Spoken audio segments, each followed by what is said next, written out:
testimony speaker. Nung tinanong ko siya, kanina, kulit-kulit, sabi niya, ay tinanong ko siya, how young are you po? Sabi niya, 12 years old. In height. In height and 18 years old by heart. Yung age na daw, ayaw niya i-share talaga. Sabi ko, okay, sige, yun yung sasabihin ko sa stage, kala mo. And then, hindi po siya yung nakapag-experience, i-share niya po yung experience ng kapatid niya who suffered from TB, meningitis na nagkaroon ng bacteria na umakyat sa brain. Nung tinatayp ko to, sabi ko, oh my gosh. Yung mga simpleng sakit pala. Pag nakakarinig ako ng TB, ano yan? Tuberculosis. Yung gamot na antibiotic lang, di ba usual? Pag antibiotic lang pala, ilang linggo ka lang magagamutan, okay na pala. Pero yung mga simpleng ganung sakit pala, it can be worse pala talaga. So nothing is guaranteed pala talaga. Buti na lang they were able to make this product. And siya na po bahalang magkwento. Baka makwento ko pa yung buong kwento na yan. Let us all welcome and be open. Open po natin yung heart and mind natin when we listen to her story. Let us all welcome, with a round of applause, our rising star, Elisa Sabella.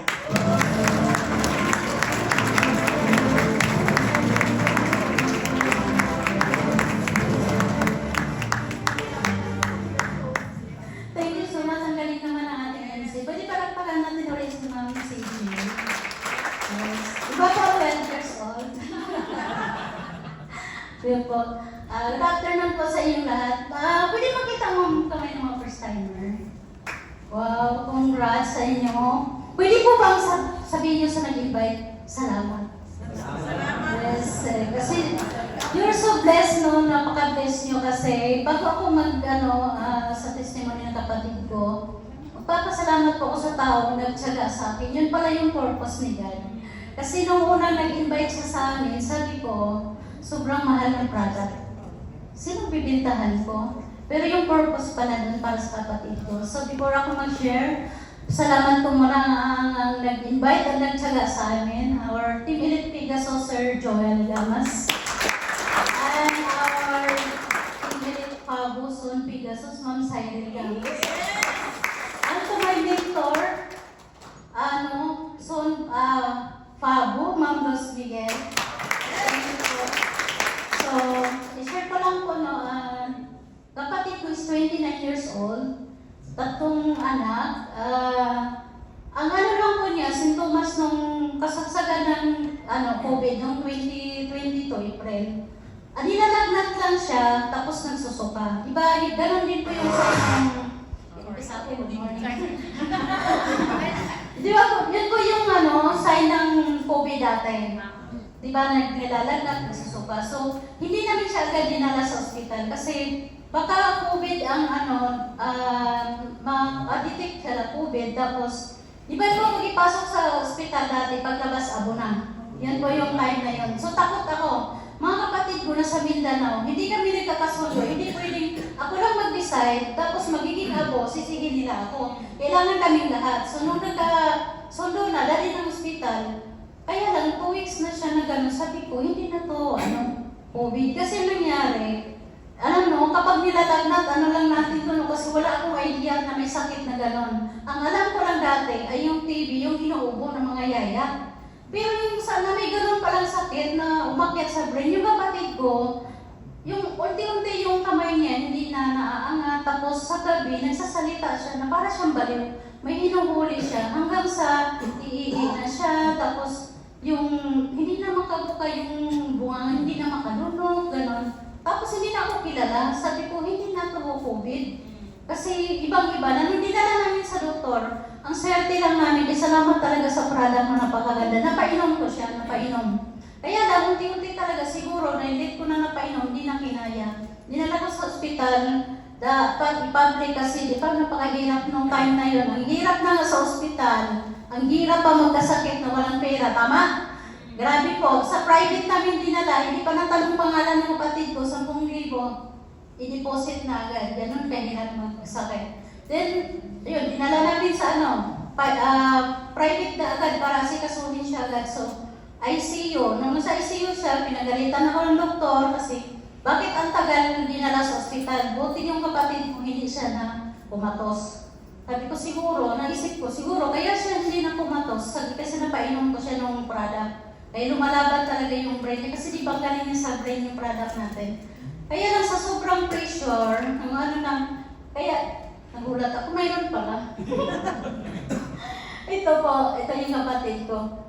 Na mayroon ka nung pinakaano, nung sa ospital, nag-request pa eh. Hindi pa. Wala na siguro yung sa ICU siya. Wala na naman. Wala na. Kasi ito, nilipat namin kasi una sa private. Nilipat namin siya sa, tawag dito ko, Jose Reyes. Kasi doon sa private hospital, sabi niya mahabang gamutan ito. Mahabang gamutan. At ramdam ng doktor na wala kaming pera. Kasi yung rep namin doon, walang laman.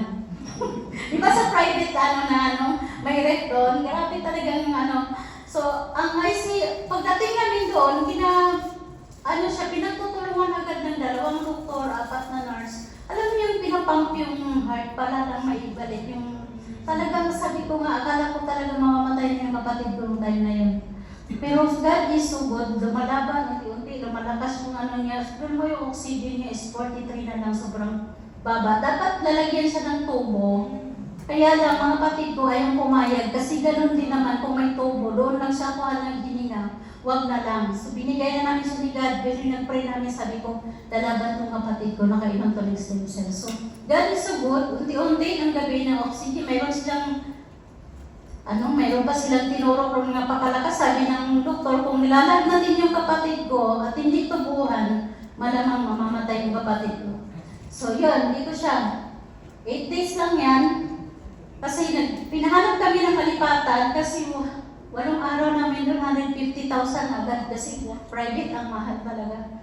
Buti na lang yung doktor niya, mabait. Sabi niya, ihanap ko kayo ng mga lipatan sa Jose Reyes. So nilipat siya doon sa Jose Reyes. Doon ako lalong kinabahan dahil same ng sakit ng kapatid ko, TB meningitis din. Namatay. Pagdating namin, lang patay. Sabi ko, hindi pwede ang kapatid ko. Pagdating namin doon, hindi na siya gumagalaw. Yung nangyari pala noon, kaya pala siya tulog na lang ng tulog. Kasi yung utak niya, sa sobrang pressure, namaga, yung tubig pala natin sa brain papunta sa tiyan, hindi na nakadaloy. So, puno na ng tubig yung brain niya. So, ginawa lang sa Jose Reyes, option nila is yun yung kaya inoperahan siya dito sa ulo niya. Nakita niyo po yung sa ulo niya. Ay po. May aparato yung nilagay, yung maliit na aparato na halagang 20,000. Kaya lang nakakalungkot kasi forever na yan, nandyan siya. Diyan mag-ipon yung tubig para pupunta sa tiyan niya. May hose po yan, pupunta dito sa tiyan niya.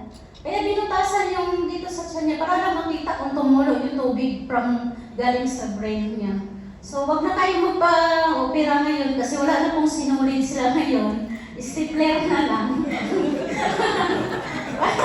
Parang tingin nila sa balat natin ngayon, papel na. Sabi ko nung nakita ang kapatid ko, sabi ko, ang sakit na opera, stapler pa.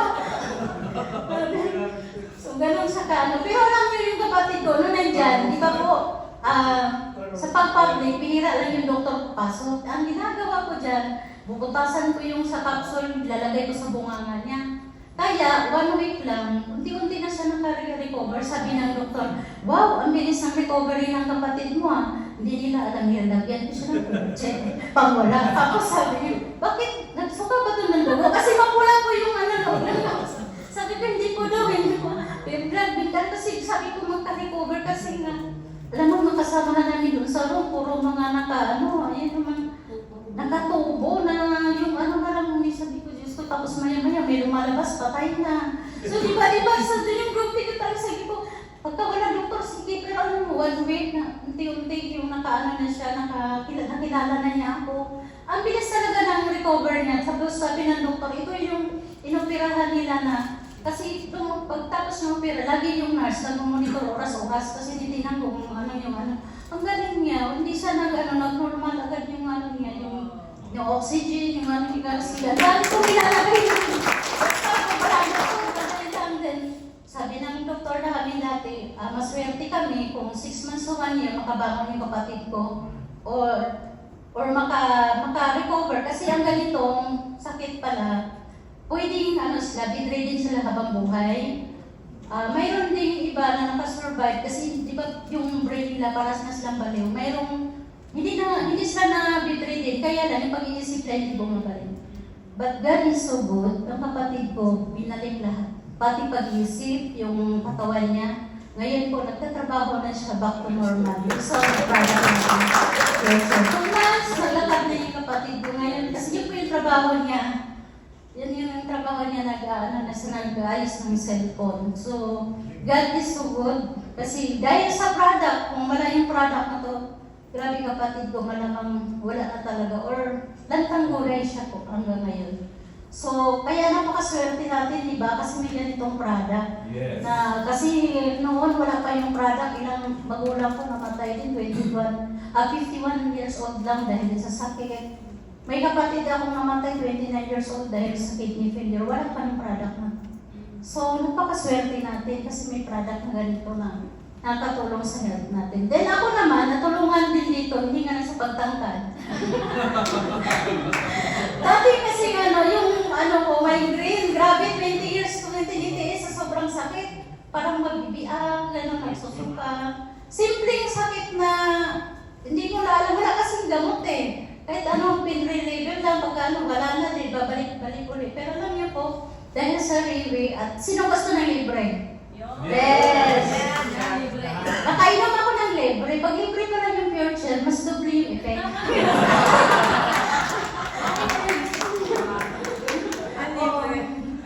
Yun, nainom ko. Ngayon wala na, hindi na siya masakit ang ulo ko ngayon.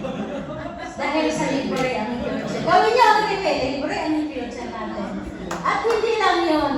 Natulungan yung health ng kapatid ko. Dahil pangalawa ako din, yung sa migraine ko. Then, pangatlo, yun, nakapag-travel. Sino gusto mag-travel ng libre? Yes. Diba, ganun si Rivi. Healthy ka na, may travel ka pa. Ayan lang po ang iyong sa libre. Ay, thank you.